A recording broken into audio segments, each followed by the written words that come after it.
इंटेलीफाई के साथ आपका क्लास में आपका स्वागत है। मेरा नाम ऋत्विक रुंगटा है और आज हम त्रिभुज से जुड़े कुछ सवाल पे नजर डालेंगे। तो बिना वक्त गवाए चलिए शुरू करते हैं। प्रश्न 1, निम्नलिखित कथनों को अपनी अभ्यास पुस्तिका में लिखकर रिक्त स्थानों की पूर्ति कीजिए। त्रिभुज की मध्य का वह रेखाखंड है जो इसके किसी शीर्ष को सम्मुख भुजा के मध्य बिंदु से मिलती है। यानी त्रिभुज की मध्य का यानी कि AD जो है यह वह रेखाखंड है जो इसके किसी शीर्ष यानी कि BC के मध्य बिंदु यानी कि एकदम बीचों बीच मिलती है यानी D। किसी त्रिभुज की मध्यकाएं संगमी होती है यानी जब मध्यिका खींचते हैं उसके बाद जो मध्यिकाएं होती हैं हमारी वह संगमी होती है यानी एक दूसरे के बराबर होती है। त्रिभुज की मध्यकाएं जिस बिंदु पर मिलती है उसे केंद्रक कहते हैं। त्रिभुज की मध्यकाएं यानी BE, CF और AD जिस जगह पे मिलती है यानी कि G वह हमारा केंद्रक है।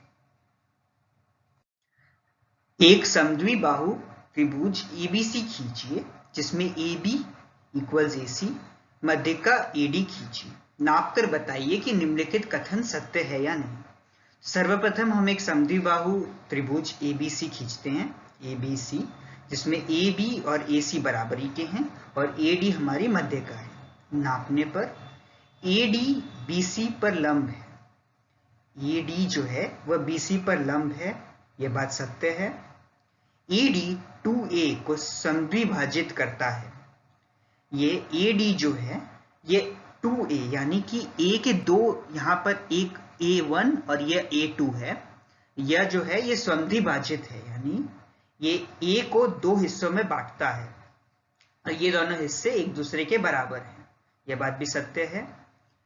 AD BC का लंब समद्विभाजक है। AD जो है वह BC का लंब समद्विभाजक यानी कि उसके ऊपर उसे दो हिस्सों में बांटता है जो दो हिस्से एक दूसरे के समान है, यह बात भी सत्य है। प्रश्न 3, AD, BE और CF किसी त्रिभुज ABC की मध्यकाएं हैं और G इसका केंद्रक है। ABC हमारा त्रिभुज है, BE, CF और AD जो है वो मध्यकाएं हैं और G जो है वो हमारा केंद्रक है। अगर BE और CF जो है वह एक समान है तो GBC यानी त्रिभुज, ये वाला त्रिभुज जो है यह किस प्रकार का त्रिभुज है। इसे हम समद्विबाहु त्रिभुज कह सकते हैं, इसलिए क्योंकि हमें पता है BE और CF समान है। इसका मतलब ये हुआ और क्योंकि ये केंद्रक है इसीलिए BG और CG जो है वो भी समान है। और एक समद्विबाहु त्रिभुज में उसके दो हिस्से जो होते हैं वह एक दूसरे के बराबर के होते। इस सवाल में BG और CG जो है वह एक समान है। अब हम कुछ दूसरे प्रकार के प्रश्न करेंगे। प्रश्न 1, एक रेखाखंड AB लेकर उसके लंब समद्विभाजक रेखा खींचिए पर कोई बिंदु P लेकर PA और PB को नापिए। क्या PA और PB बराबर है?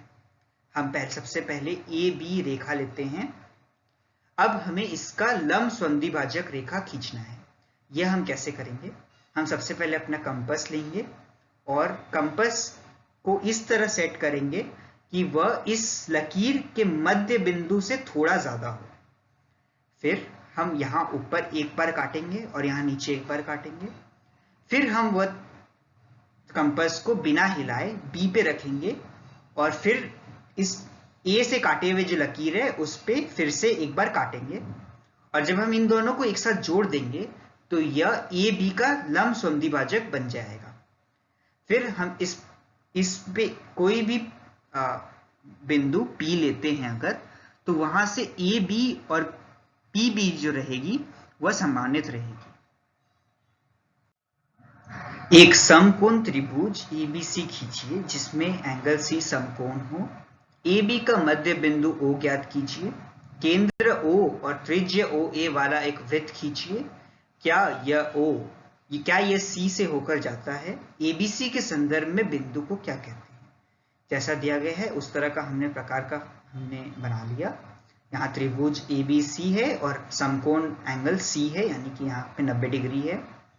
फिर उसके बाद हम लोगों ने केंद्र ओ ए बी का मध्य बिंदु खोजा, यानी कि ओ, और फिर ओ ए से हमने वृत्त बनाया। अब हम जानेंगे कि क्या ओ ए से जाता है कि नहीं। हाँ, केंद्र O और त्रिज्य OA वाला वृत्त C से होकर जाता है। ABC के संदर्भ में बिंदु O को हम परिकेंद्र कहते हैं। परिकेंद्र यानी जिसे इंग्लिश में हम एपिसेंटर कहते हैं, वह इस वृत्त का मध्य बिंदु है। प्रश्न 3, नीचे दी गई भुजाओं और कोणों के त्रिभुज बनाइए और उनकी भुजाओं के लंब समद्विभाजक खींचिए और जांच कीजिए कि वे संगमी हैं। 7 सेमी, 5 सेमी और 4 सेमी, 6 सेमी तथा भुजा पर बने कोण 90 डिग्री और 30 डिग्री, 4.5 सेमी, 2.5 सेमी, बीज कोण 105 डिग्री। तो हम 1 और 2 नंबर अभी करके देखेंगे और 3 नंबर आप खुद अपने से ट्राई करें।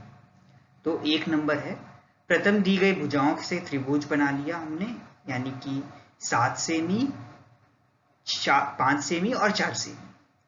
फिर हमने ए बी, बी सी और ए सी के लंब समद्विभाजक बनाए। लंब समद्विभाजक हम ए बी, बी सी और ए सी के बना लेते हैं। ये सारा केंद्रक जहां पे मिलते हैं उसे हम ओ कहते हैं। यहां से हम ये लंब समद्विभाजक एक दूसरे को बिंदु O पर काटते हैं, यथा ये संगमी है। अब हम 2 नंबर ट्राई करते हैं। सर्वप्रथम 6 सेमी की एक रेखा AB खींची। अब बिंदु A पर 90 डिग्री का कोण बनाया और बिंदु B पर 30 डिग्री का कोण बनाया। A और B के किरणों को बढ़ाया जो एक दूसरे को बिंदु C पर काटते हैं। हमने इसके कोणों को बढ़ाया जहां हमें C मिल गया। अब यह एक त्रिभुज बन गया। अब AB, BC और AC के लंब समद्विभाजक खींचे, यानी हमने AB, BAC और BC के लंब समद्विभाजक बना लिए जो कि ML हैं। अब ये लंब समद्विभाजक जो हैं ये एक दूसरे को बिंदु O पर काटते हैं, अतः ये सब संगमी है।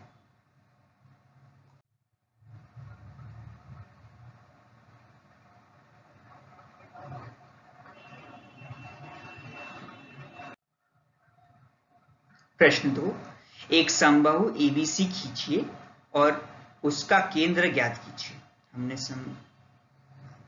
यह भी ज्ञात कीजिए कि इसके परिकेंद्र, लंब केंद्र व केंद्रक इसके अंत केंद्र पर संपाती हैं। सर्वप्रथम एक समबाहु त्रिभुज ABC खींचा।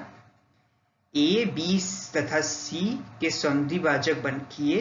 हमने A, B, C के समद्विभाजक कर लिए जो त्रिभुज में बिंदु O से लेकर जाते हैं। ये सारे एक पॉइंट O पे मिलते हैं जिसे हम केंद्रक कहते हैं।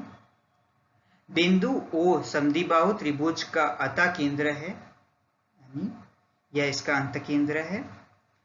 चूंकि समबाहु त्रिभुज में अंत केंद्र, परिकेंद्र और लंब केंद्र व केंद्रक एक ही बिंदु होता है, जब हम एक समद्विभाजक त्रिभुज बनाते हैं, यानी एक समबाहु त्रिभुज बनाते हैं, तो उसमें जो केंद्रक, परिकेंद्र और लंब केंद्र होता है वो सब एक ही होता है, यानी इस केस में O। अतः समबाहु त्रिभुज के परिकेंद्र, लंब केंद्र व केंद्रक इसके अंत केंद्र पर ही संपाती है। 3, प्रश्न चित्र में ABC समद्विबाहु त्रिभुज है जिसमें AB इक्वल्स AC। AB और AC जो है वो बराबर हैं। AP एंगल A का अर्थक है। AP जो है वह एंगल A का अर्थक है, यानी उसे बीच से काटता है। यह रेखाखंड AP BC का लंबाधक है या नहीं, चित्र खींचकर और नापकर बताइए। सर्वप्रथम हम एक समद्विबाहु त्रिभुज ABC खींचते हैं जिसमें AB इक्वल्स AC। AB और AC बराबर है। A का अर्थक AP खींचा, भुजा BC का लंब केंद्रक खींचा, लंबार्धक खींचा जो अर्थक AP से मिलता है। हमने BC का लंबार्धक खींचा जो कि AP से मिलता है, अतः रेखाखंड AP BC का लंबार्धक है। इसी के साथ हमारा आज का क्लास समाप्त होता है। क्लास में बने रहने के लिए आपका शुक्रिया।